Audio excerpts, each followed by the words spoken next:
નમસ્કાર. આજે એક બહુ ઐતિહાસિક તારીખ છે. આજની તારીખ છે 20 મે. પરંતુ 20મી મે 1498ના દિવસે વાસ્કો દી ગામા પોર્ટુગલથી છેક ભારત સુધી કાલિકટ બંદરે આવી પહોંચ્યો. અને એ સંદર્ભે આજનો દિવસ ભારતના સાંસ્કૃતિક તેમજ ભારતના રાજકીય ઇતિહાસ માટે અત્યંત મહત્ત્વનો દિવસ છે.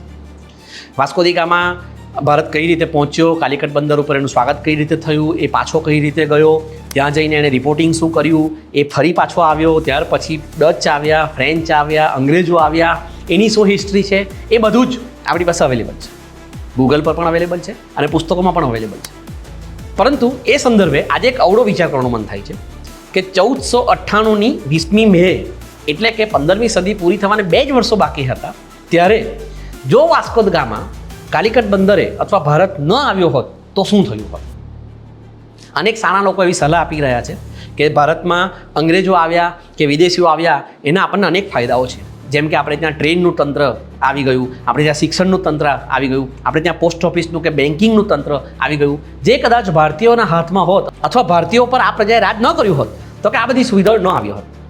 જોકે જેમ એ પરિકલ્પના છે એ જ રીતની એક પરિકલ્પના અને ડેટા એ પણ છે કે જ્યારે ડચો કે ફ્રેન્ચો કે પોર્ટુગીઝો ભારત આવ્યા એ પહેલાં વૈશ્વિક જીડીપીમાં ભારતનો હિસ્સો 25%થી વધુ હતો.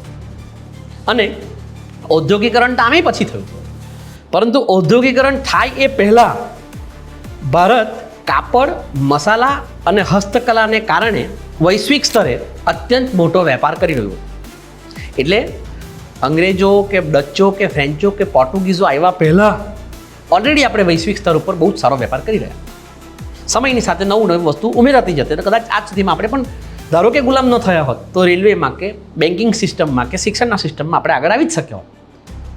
પરંતુ અહીં એક કલ્પના એ પણ કરવાનું મન થાય છે કે ધારો કે વાસ્કો દ ગામા ભારત ન આવ્યો હોત તો બીજા ભારતમાં અત્યારે શું શું ફેરફાર હોત.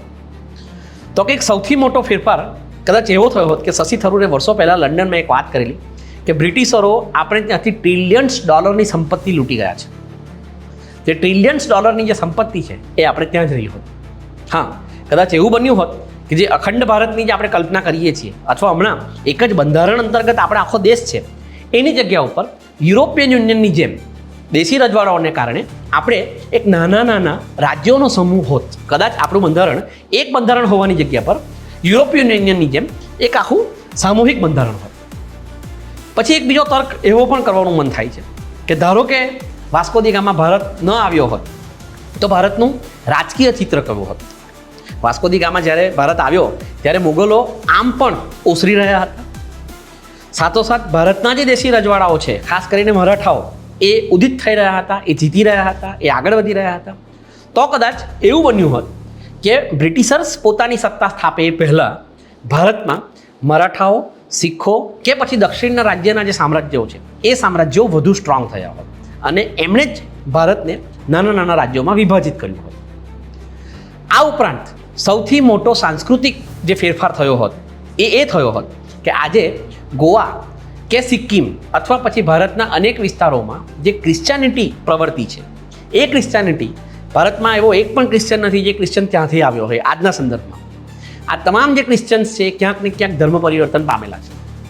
તો કદાચ સિક્કિમની જે સ્ટેટ લેંગ્વેજ, જે ઓફિશિયલ લેંગ્વેજ જે ઇંગ્લિશ છે એ ન હોત અને ગોવા જે આટલું મોટું ખ્રિસ્તીઓનું રાજ્ય છે એ રાજ્ય કદાચ મૂળ ભારતીયોનું રાજ્ય હોત.